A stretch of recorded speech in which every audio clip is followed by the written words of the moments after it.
Assalamualaikum warahmatullahi wabarakatuh. Selamat pagi teman-teman. Pertama-tama saya mau bilang dulu ya. Jadi untuk memaparkan diskusi kali ini, cara yang akan saya pakai adalah metode anak Jaksel, yang which is akan switching up antara bahasa Indonesia dan English, because I think we can also learn the language together untuk menambah wawasan kebahasaan kita juga. But don't worry, I will mostly speaking in bahasa Indonesia. I hope you guys are okay with it. Next slide, please. Oke, as a start mungkin kita coba absen dulu ya. Di sini ada yang Swiftie, big fan of Taylor Swift. Nah, tapi selain kita mendengarkan album Taylor's Passion-nya dia, has anyone also watched the recent Taylor speech di NYU kemarin?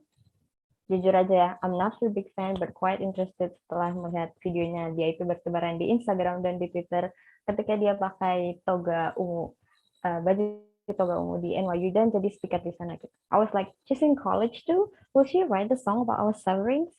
But then my friend told me that she didn't actually go to college gitu. Jadi gelar dokter itu hanya under degree yang dia dapatkan karena banyaknya achievements, involvements, dan contributions yang dia di industri musik ini gitu. Nah, jadi untuk teman-teman ini yang nonton videonya itu durasinya sekitar 25 menit. Jadi speech-nya itu bisa dibilang sangat-sangat bagus ya. Karena pembawaannya dia yang of course sangat percaya diri, tapi tetap dibawa santai. Dan pesan yang disampaikan juga sangat-sangat membangun bagi penontonnya gitu. Sambil beberapa kali juga dia menyelipkan jokes gitu.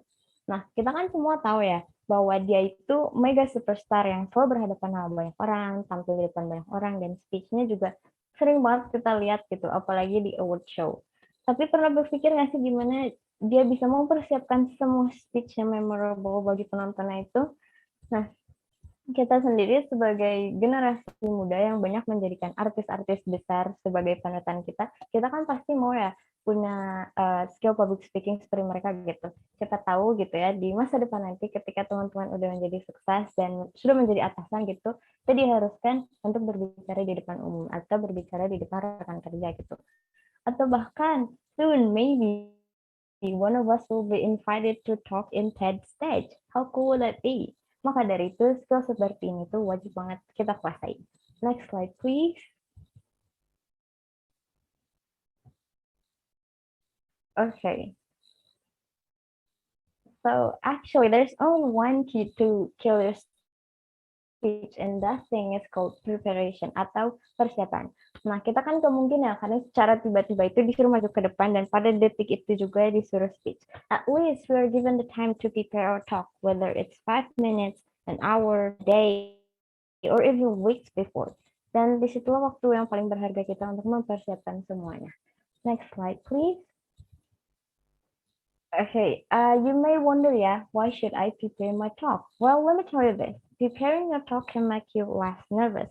Kita kan udah nggak asing lagi ya ketemu sama yang namanya deg-degan dan juga demam panggung gitu sebelum uh,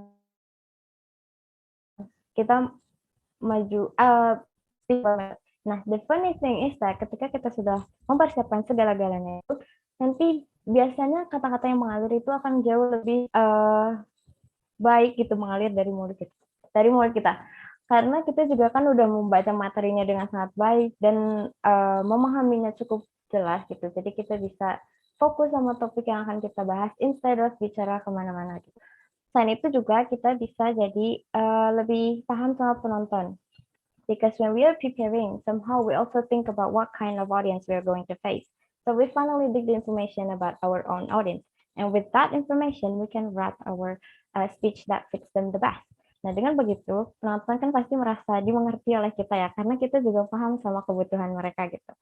So, since the source of our worry is mostly because of the fear of being failure in front of the audience, so by releasing the right arrow to the right spot to the right audience, your worry will definitely go downhill.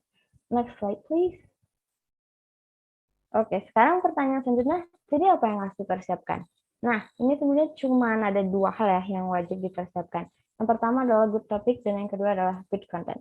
Let's fill them one by one. Next slide, please. Oke, kita mulai sama good topic dulu ya. Jadi gimana sih cara nyiapin topik yang baik itu? Next slide, please.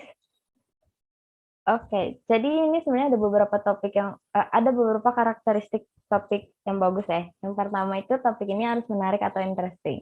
Artinya topik yang kita pilih ini bisa membangkitkan rasa penasaran untuk penontonnya. Nah, ada beberapa hal juga yang perlu diperhatikan ya agar topiknya juga menjadi menarik. Yang pertama audience, kalau kita sendiri dan konteks berbicara kita. Mungkin tadi teman-teman udah tahu ya, but it's okay. Let's just continue. The first one is the audience. So if uh, so the first thing that will catch their attention is when they think our speech is important to them. So if we go back to Taylor Swift's speech in NYU, we can see how her speech can be so interesting. Well, despite the fact that she is the Taylor Swift herself. Jadi dalam videonya Taylor ini dia mengambil topik tentang self discovery yang mana sangat-sangat relevan dengan fresh graduate yang mendengarkan di stadium sana. Bahkan untuk kita sendiri ya. Karena hal ini juga membangkitkan rasa penasaran mereka gitu. Terlebih lagi kalau hal yang sama juga pernah terjadi sama si pembicara itu. Membuat si penonton sama si pembicaranya punya background yang sama. Yang kedua adalah diri kita sendiri. Nah, kita juga harus memikirkan nih, apakah kita ini tertarik dengan topik yang kita angkat atau tidak. Karena obviously, if we cannot be attracted to the topic we choose, how can the audience be attracted to the topic as well? Jadi penonton kan pasti tahu ya bedanya pembicara yang tertarik sama topik yang diangkat dengan pembicara yang kurang tertarik sama topik yang diangkat. Dan yang terakhir adalah konteks berbicaranya. Nah, konteks yang dimaksud dalam hal ini adalah bagaimana kita bisa memberikan topik yang sesuai sama situasi dan kondisinya. Kembali lagi pada Taylor Swift speech, di sana kita bisa lihat ya bahwa dia itu speech-nya kan topiknya tentang self-discovery. Dan dia bawakan itu dalam acara kelulusan mahasiswa Universitas New York. Nah, contoh ini itu adalah contoh yang baik, karena konteks topik yang dia bawakan itu sudah sangat tepat dengan situasi yang ada. Oke, next slide please. Nah, selain topiknya yang menarik juga, kita juga harus buat topik yang diambilnya spesifik nih. Kenapa sih harus spesifik? Karena ini tuh sangat menguntungkan ya bagi kita sendiri sebagai pembicara. Karena apabila topik yang kita ambil itu terlalu luas, kita tuh jadi susah membatasi seberapa banyak materi yang akan kita sampaikan. Dan akhirnya pesannya juga jadi kurang dipahami sama audiens. Dan sebaliknya, kalau misalnya terlalu sempit juga kita jadi terlalu sulit untuk mencari materinya. Ya, karena skopnya juga jadi terlalu sempit. Nah, jadi mungkin sekarang udah mulai paham ya gimana mencari topik yang bagus. Next slide, please. Alright, the next thing we should prepare before public speaking is that having a good content. This is apparently the most important part of preparing the talk. Jadi sebenarnya ada 3 nih kriteria konten yang baik itu. Next slide, please. Yang pertama adalah sesuai dengan tujuan bicaranya. Tujuan yang dimaksud di sini adalah tujuan yang jelas dalam menyampaikan pesan ketika kita berbicara nih. So according to Bryden and Scott in 2008 and according to BB and BB in 2012, there are 3 general purposes atau tujuan utamanya. Yang pertama adalah to inform. Ini biasanya si pembicaranya mendefinisikan atau menjelaskan sesuatu untuk meningkatkan pengetahuan penonton. Yang kedua adalah to entertain. Ini udah jelas ya, si pembicaranya ini fokusnya untuk menghibur penontonnya. Dan yang ketiga adalah to persuade the audience to believe in do something. Ini biasanya mengarahkan si pembicaranya mengarahkan perspektif penonton untuk merubah apa yang sebelumnya mereka percaya gitu. Kenapa emangnya harus punya tujuan yang jelas? Nah, tujuan ini tuh bisa kita jadikan guidance atau panduan kita seberapa banyak materi yang akan kita bahas nanti dan bagaimana cara kita menyampaikannya dengan baik. Gitu. Next slide, please. Oke, kita balik lagi ke kriteria konten yang baik. Setelah sesuai dengan tujuan bicaranya, konten yang bagus juga harus sesuai dengan kebutuhan dan level pemahaman audiens. Nah, as I said earlier, audience will listen to us if they think our speech is important to them. Jadi kita semua tahu ya bahwa public speaking itu sejatinya adalah menyampaikan pesan kepada audiens. Nah, maka dari itu kita ini harus tahu dulu nih kebutuhan dan level pemahaman audiens kita. Meskipun misalnya kita udah punya topik sama konten yang bagus gitu, tapi ternyata itu nggak sesuai sama kebutuhan dan ekspektasi audiens, itu kan jadi sia-sia juga ya. Sebagai pembicara juga kita harus tahu nih tingkat pemahaman audiens kita. It will not be cool if, for instance, if I talk to you about how to use social media, Instagram. what would happen then? Kemungkinan besar kan teman-teman akan pergi mungkin ya, karena hal tersebut kan sudah dianggap sepele dan rasanya udah nggak perlu lagi gitu kita pahami bagaimana cara kerja aplikasi tersebut.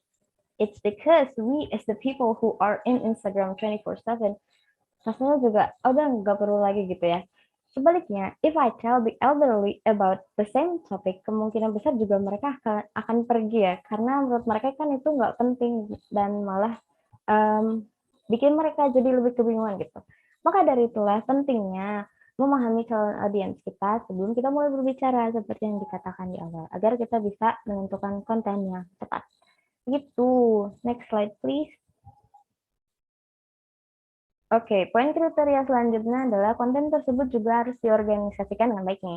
Artinya, konten yang disampaikan itu harus complete, jangan setengah-setengah. Terkadang nih ya, sebagian pembicara itu ada yang malah lebih banyak membicarakan hal lain gitu ketimbang poin atau tujuan awalnya, yang membuat pesan tersebut yang kurang tersampaikan gitu. Maka dari itu, kita ini harus bisa mengorganize konten kita, di mana kita ini harus menentukan nih mana poin-poin utamanya, dan bagaimana cara kita membungkus konten tersebut agar dapat dimengerti dengan mudah oleh audiensnya. Hal ini juga berkaitan ya sama alur atau plot speech kita. Systematically, our speech is divided into three parts, which are opening, body, and closing. Nah, dikarenakan body atau isi ini kan yang paling penting ya. Jadi dia bisa makan porsi yang paling banyak, kira-kira 80% dari speech kita. Sedangkan sisanya itu opening dan closing kita bisa bagi 10%, masing-masing 10%. Nah, di inti materi ini juga kita kan harus punya materi yang sangat berkualitas gitu. Nah, gimana sih caranya? Ya tentu saja dengan menggali informasi dari sumber-sumber yang terpercaya dan berkualitas. Jangan lupa ya teman-teman untuk melihat kebenaran informasi yang didapat agar kita jadi tidak menyebarkan hoax itu. Jadi jangan langsung taking from one source sebelum kita tahu dulu apakah informasi itu benar atau tidak gitu. Selain itu juga kita bisa menambah teori-teori tersebut dengan pengalaman pribadi. Karena kan pengalaman pribadi itu adalah salah satu contoh yang nyata ya. Jadi itu biasanya penonton akan lebih percaya sama apa yang kita ucapkan gitu. Dan hasilnya kita bisa menyajikan konten yang kaya dan juga berkualitas. Nah, jadi itu semualah yang harus dipersiapkan sebelum speech gitu teman-teman. Sekarang mungkin sudah terbayang ya how to prepare a good speech. Okay, next slide please. Okay, now we've come to last part. Maybe I'll restate it again in case you need a summary. Jadi ini sebenarnya ada dua hal yang perlu diperlukan untuk mempersiapkan speech kita. Yang pertama topik yang bagus, di mana topik tersebut itu harus menarik dan juga spesifik. Yang kedua adalah konten yang bagus nih, di mana harus sesuai dengan tujuan bicara kita, sesuai dengan kebutuhan audiens kita, dan juga dapat diorganisasikan dengan baik. Tapi perlu diingat juga ya teman-teman bahwa semua persiapan ini juga nggak akan sempurna dan akan sia-sia apabila kita tidak melatihnya terus-menerus. Latihan berkali-kali ini kan pasti dapat memancarkan speech kita dan membuat kita itu jadi tidak terlalu grogi gitu ketika speech-nya. So, if we follow the rules, believe me, in the end we can kill the speech and make the audience thrilled. And honestly, in reality, success is not coming merely from the miracles and hope. Success is something that is prepared. Next slide, please. Okay, so as Alexander Graham Bell said, before anything else, preparation is key to success. Thank you so much. Wassalamualaikum warahmatullahi wabarakatuh.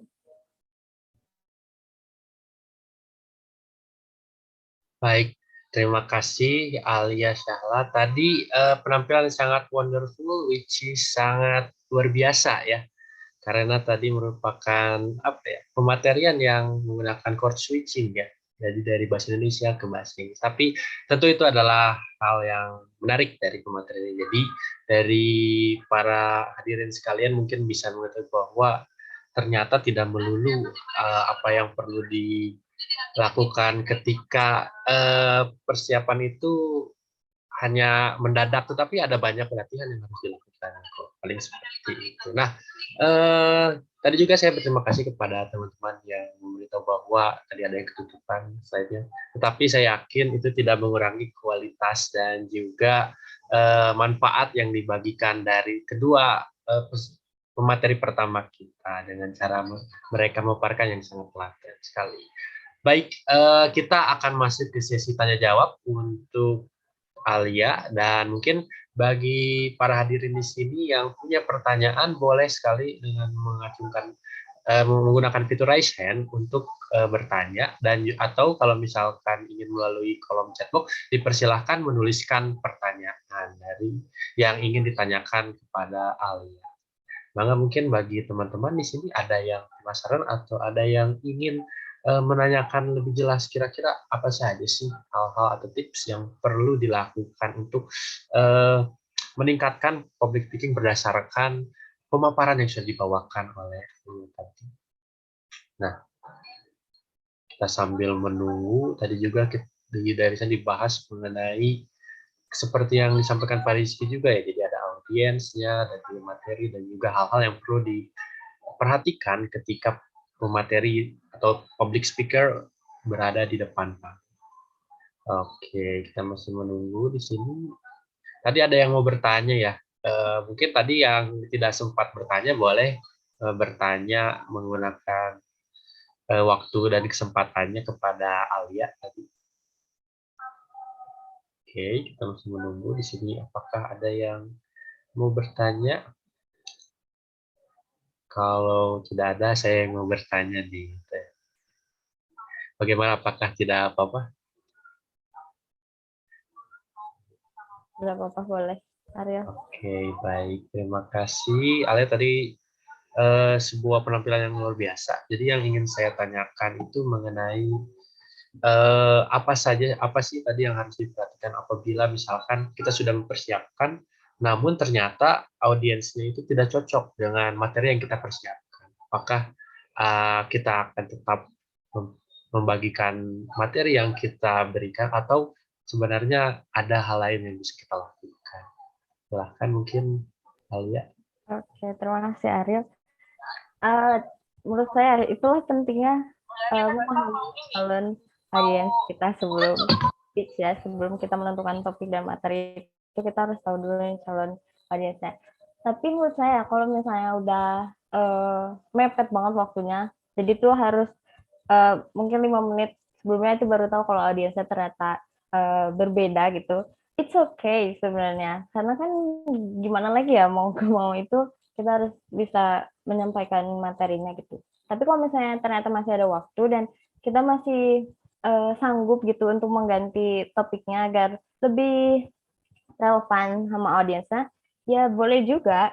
Jadi sebenarnya balik lagi ke kitanya masing-masing begitu. Menurut saya begitu sih. Baik, luar biasa sekali tadi. Berarti memang itu kembali lagi kepada bagaimana kita melakukan research terkait siapa sih audiens atau target pasar yang akan kita berikan. Baik, luar biasa sekali jawaban dari yang ini. Dan tentunya itu menjadi penutup untuk sesi tanya jawab. Mungkinnya kalau belum ada yang bertanya. Nah, oke, baik para hadirin sekalian, Bapak Ibu dan teman-teman. Tadi itu adalah pematerian dari Alia Syahla mengenai materinya Kill Your Speech and Make Them Trend. Nah, baik.